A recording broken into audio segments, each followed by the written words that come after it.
All right, we are back, and I'm so thrilled once again to be speaking with Christopher Shaw of MerkabaRetreats.com and Merkaba Church. Christopher, thank you so much for joining me again. I'm thrilled to be here and to be talking about this medicine called Bufo.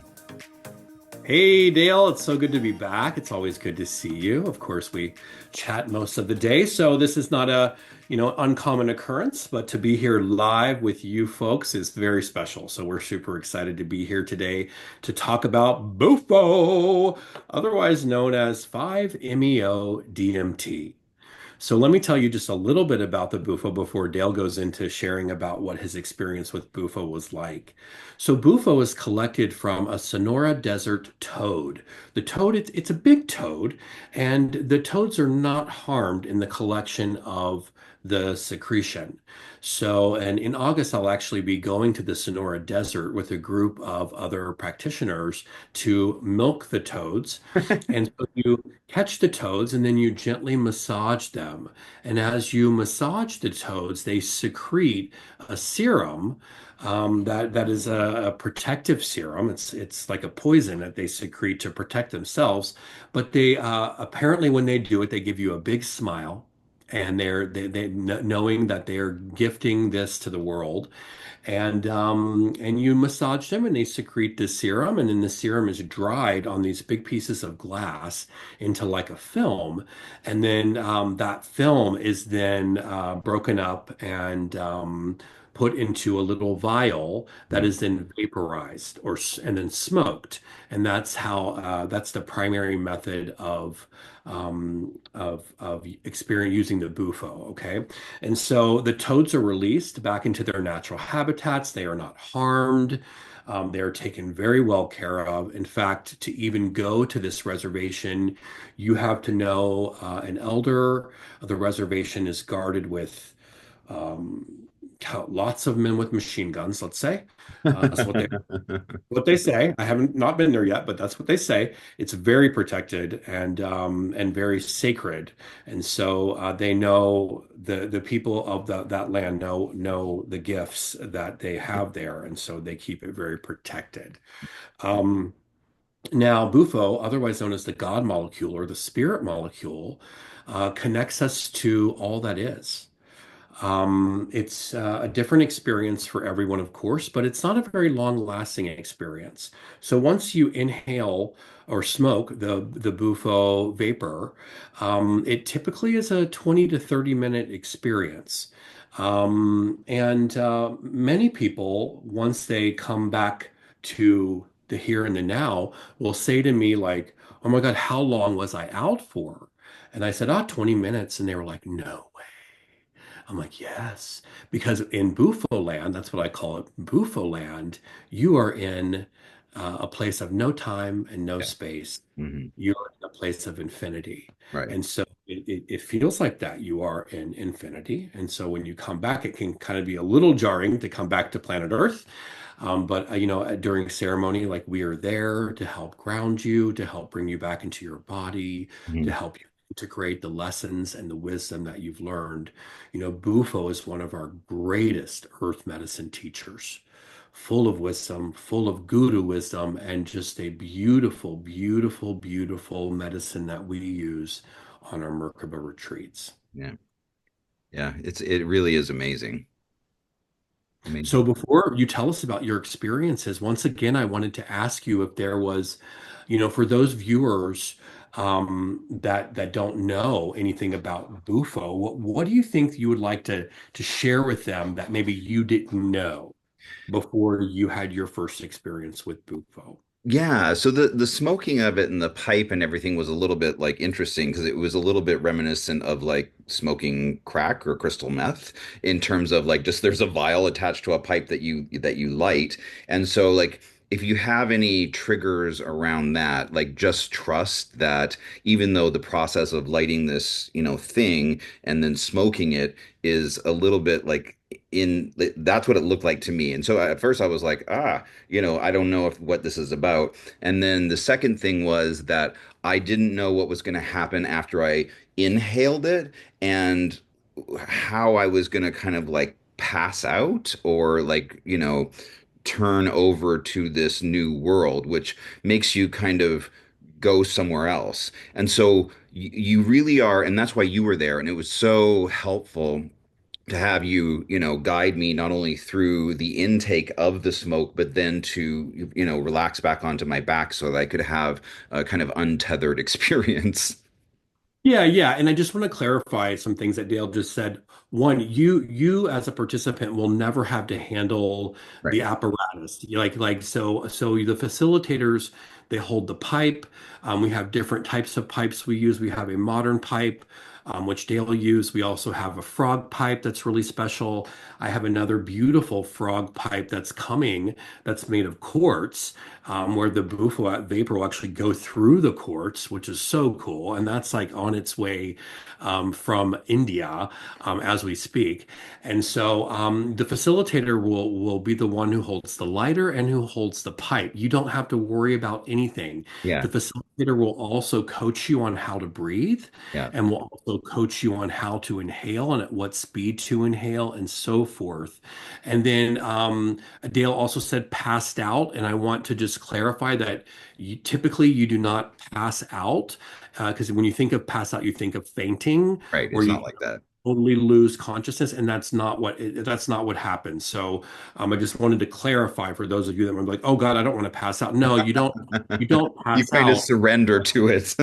Surrender to the medicine, and and what we do is we help you to lean back. Yeah. There's pillows and there's blankets, and or wherever you may be, whether that's outside under the stars, on the beach, in a yard, it depends on where the ceremony takes place. But yeah, we say, okay, lay back. Now, not everybody doesn't like to lay back for their Bufo Oh, experiences. really? Well, I had no some people choice. like to I felt sit like I up. was just, I had to Yeah, go. you were. And oftentimes like that's how it happens for me too. Like I just want to lay back and just like go into my own space. But I have had Bufo ceremonies where I've kept my eyes open the whole time. I have just been there, and totally but that's learned also to be totally present during those experiences. It's a little bit of a different experience, but everyone's a little bit different. But we do help you to lean back and so that you can freely go into the Yeah. infinite. I mean, you were so in control of this whole thing. It was just I didn't know what was going to be happening. And if there was anything that I could like wish for myself the first time doing it, because after the first time doing it, I was like, oh yeah, this is awesome. Like let's just go full tilt. But the first time was really nerve-wracking because again, old associations with drugs versus medicine and not understanding how it was going to affect me. But you were so awesome in terms of not only administrating that, helping me with my breath, helping me get laid back into a comfortable position so I could really, experience that without worry. Like you really took care of everything, and I was so grateful because like it's a little bit nerve-wracking your first time. But if I could go back and say to myself, because the first time I was hesitant in taking in the medicine, and I wish I hadn't been because it is a short-lived experience. And once I was coming back, I so wish it would just keep going. Like there was so much more learning that I wanted to do. I didn't want it to be over. Yeah, right, right, right. But luckily, on the Merkaba retreat, you will do 3 or 4 bufos, Right. and so that's not your typical retreat. A lot of retreats that are doing similar things as to what we're doing do not offer that many bufo ceremonies, and so it's beautiful that we have decided, with the help of the guru and our mentors, to do the 3 to 4 Bufos during the week. So, Yeah. so Yeah. I would love for you to tell us about your first experience. Like, what was it like for you, and what did you learn, and what did you see? And oh, I mean, I've never experienced anything like that in my entire life. And it was connecting with the unity that you imagine the greatest gurus on earth connect to all the time. And it was just a breaking open of the matrix where you like there's no separation between you and anything. And you're able to experience yourself standing in true power that was unlike anything I've ever experienced before. And through that, disintegration of the matrix, essentially, and again, it's not scary in any way. It's powerful. Like I said, when it was coming to a close, I didn't want it to end because it was so empowering, and the learning that was coming in was just so life changing. And I had the opportunity to like experience what the greatest gurus on earth or the greatest shamans on earth have experienced. I had the opportunity to, through the, breaking open of everything, revisit my lineage in a way that healed me that I never expected because like I've mentioned before, like I always viewed my family as not safe. And I had been running from my family from the time I was 14 because that was never a safe place for me. My lineage, my grandparents, my parents, none of them were safe.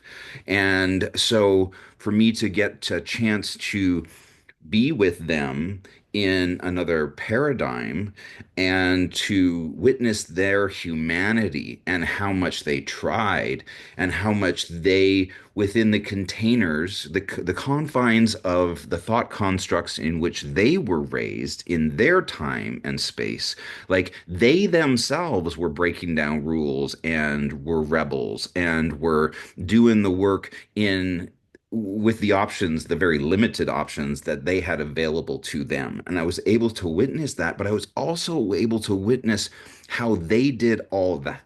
Excuse me, how they did all that so that I could have that moment, so that I could be the one to clean up my lineage, so that I could be the one to set them free.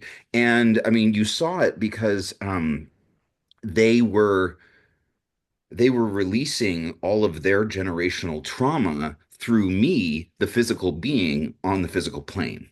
Yeah. And my legs just started shaking because of all of the release of their trauma and what they needed to get out and have uh, be done with and released in the physical plane. And I was the only conduit for them in order to do that. So to have the opportunity to not only meet them in that space, but also to free them, was I mean, it's a total paradigm shift in the way that I see my family, especially my mother, who was quite abusive to me when she was alive, and to witness her humanity and how much she tried and where she is now. And just, I mean, you talk about, regular therapy peeling back the layers of the onion, and this just burns the onion right away. Like, there was nothing left in terms of trauma from my mother because I got to experience her humanity, her efforts, her, how much she did what she could. She really did. And to have that opportunity to stand in communion with her and, the others who I always saw as not safe was really a game changer. Yeah, yeah, absolutely. It's so beautiful, right? Like, we often think of time as linear, and that's because we're here in 3D. But when you rise above it, especially like into the fourth and fifth dimensions, like fourth dimension is what some people would call heaven or spirit world, and then the dimensions continue to go up into higher vibrational planes. And there's a fifth dimension, which is actually above that, the fourth dimension, where you can kind of, in my shamanic studies, we were taught to go into fifth dimension, which is kind of like if you're like above the timeline and you can essentially drop into the timeline anytime in the history of humanity, Yeah. and I and you mean, can go back and you can help heal your lineage, you can heal ancestral trauma, and so forth. And that's like what this did for you is that you were able to actually from that play infinite space above the timeline where there yeah. is no space, you were able to heal your ancestors. Yeah. I mean, it even reframed who Jesus Christ was to me, which, if anybody knows me, that's been very triggering for me just because of the religious abuse that I was raised with. But to see him as who he was on earth, which was a really great guru, a great teacher. I mean, like, and to witness. his humanity and what he was put through. Oh my gosh, just as a teacher on earth, reframed so much of that for me. Yeah. Yeah, wow. Wow. So that was Bufo number one. Yeah, And Bufo number one we did on the roof yeah, of my building, which was stunning because the view there is just amazing. You have mountains, you had the sunset, you had the ocean, and the ceremonies are beautiful. As always, I open this ceremony with copal, and we copal is like a incense resin that's very protective. And so it clears the auric field, it clears the space. We open the ceremony with song. I was on my little yeah, harmonium, and yeah, I typically will bring in some light language music and sing and open up the space there. And then during the ceremony, flute, sound bowls, harmonium. A little bit of singing. It just really depends. It depends on what I'm guided yeah, to do during the ceremony. And sometimes, there's even silence, yeah, so it just really depends on what's coming to me during that moment as I tune into Dale and what's happening with him during his ceremony. yeah. And And you, of course, bringing you back and helping you come back into your body after right. you kind of came back to Earth, right? Yeah, and I mean, you were so great. And again, like I had like all of these old ideas around, like it can't be expressed enough the difference between drugs and medicine. And I only had association with drugs. And so to like learn about these medicines, like I just really had to be open and available. And you were so awesome in guiding me, in making me feel safe at all times, in helping me trust that the medicine is only the vibration of love. And when I came back, you were like on like because I was laying down, you were like holding me a little bit like this, and you were smiling and almost crying, and it was just so beautiful. And you asked like, "Do you know who I am?" And I looked at you, and just the expression on your face of just joy and holiness. I mean, it was so beautiful. And I said, "Yes, but more importantly, I know who I am." Yeah. Yeah. And then we both started Right. bawling. Yeah. And they were both undone.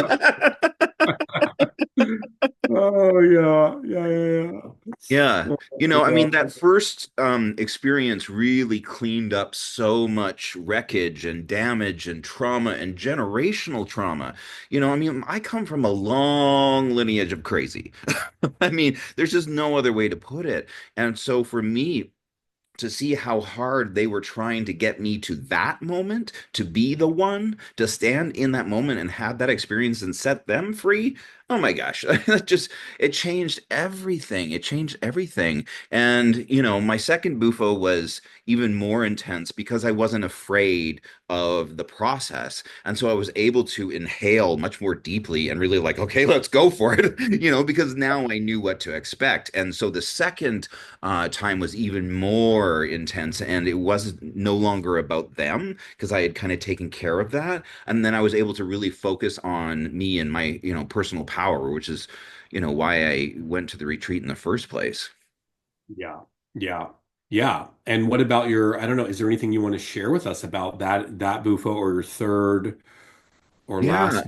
the Like, second one was really about showing me, and I just kept seeing this like mega church that is being built right now, and whether that's the paradigm shift on Earth or whatever, and all these people walking towards it, right? And like I was kind of at the pinnacle of that, which I had never known myself like that. I had never known myself as the great shaman in that way. And so I was able to step into an experience to know myself as a powerful being that, again, was a total paradigm shift in terms of how I can view myself and how I can stand in the world and how I can stand in my own power. Because, again, that's why I went, because I was on the verge of a divorce. I knew this relationship wasn't working anymore, and I didn't know how to like how to leave, how to end it, how to do any of that to be able to stand up for me and my soul and know what's right. Yeah, yeah. And let's go ahead and plug the church while we're at it. Merkabachurch.com, people. You've got to check it out. A global temple of light for awakened beings, for those of us that are vibrating at a little bit of a higher speed and looking for other like souls to connect with, and those of us who want to help humanity, as well raise its vibration. Dale is our founding prosperity steward for the Merkaba Church, and it's growing every day in vision and in what we are creating, which is so beautiful. And so please check it out. And if you have any questions, you're more than welcome to reach out to Dale or me. And anything else you want to share? Like, what about your final Bufo?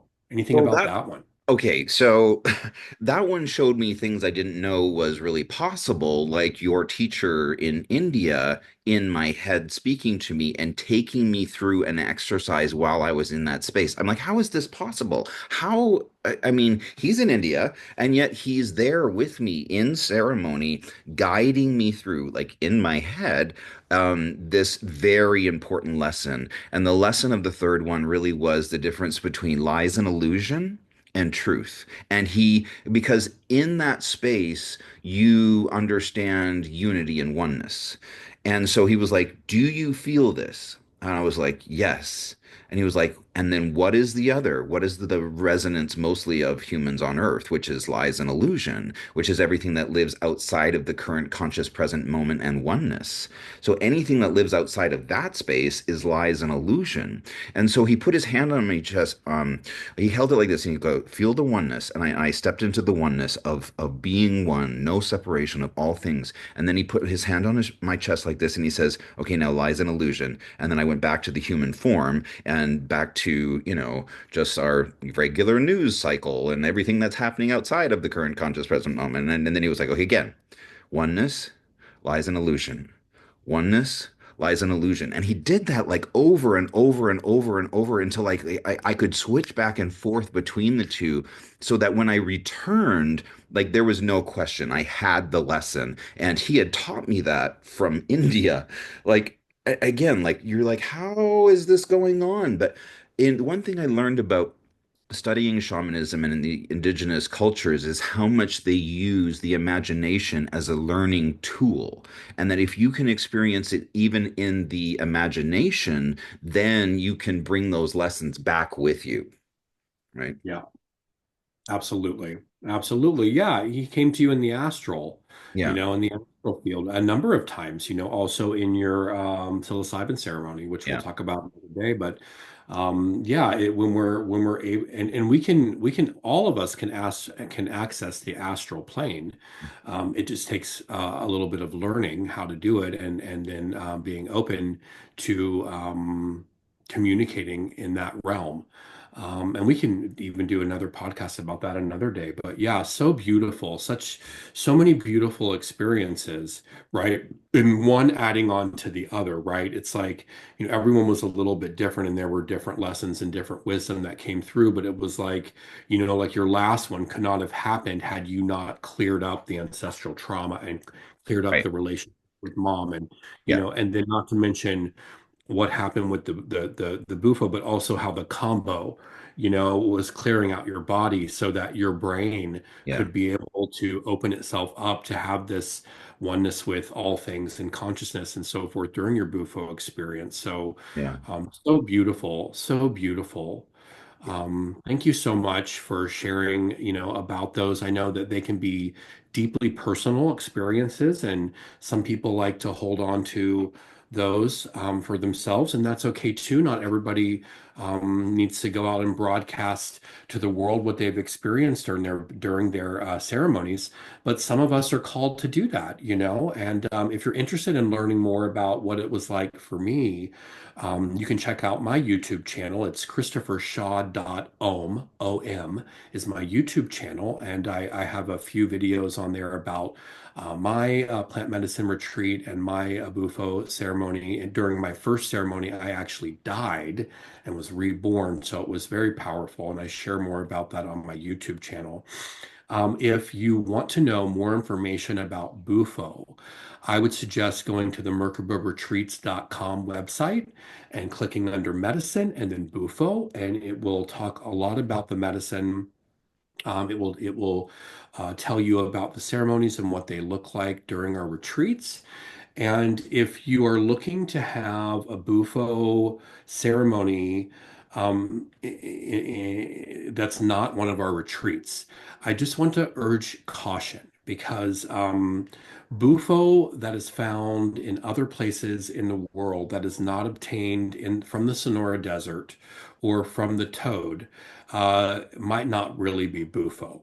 And so I have heard of people buying Bufo in the United States on the black market through a dealer, and then it was tested and it wasn't Bufo. It was like maybe there was some Bufo, but it was mixed with meth and other things, and that's not good. So I would be very, very careful about going out and trying to find some Bufo. And I would not venture into the Sonora Desert unless you have a guide or you could get shot. So, what I would highly recommend is coming to one of our retreats, Yeah. contacting me. Like, if you don't want to do a retreat, but maybe you're ready for a Bufo ceremony, I do private ceremonies as well down in Mexico and in other places in the world. We could talk about that depending on where you are. But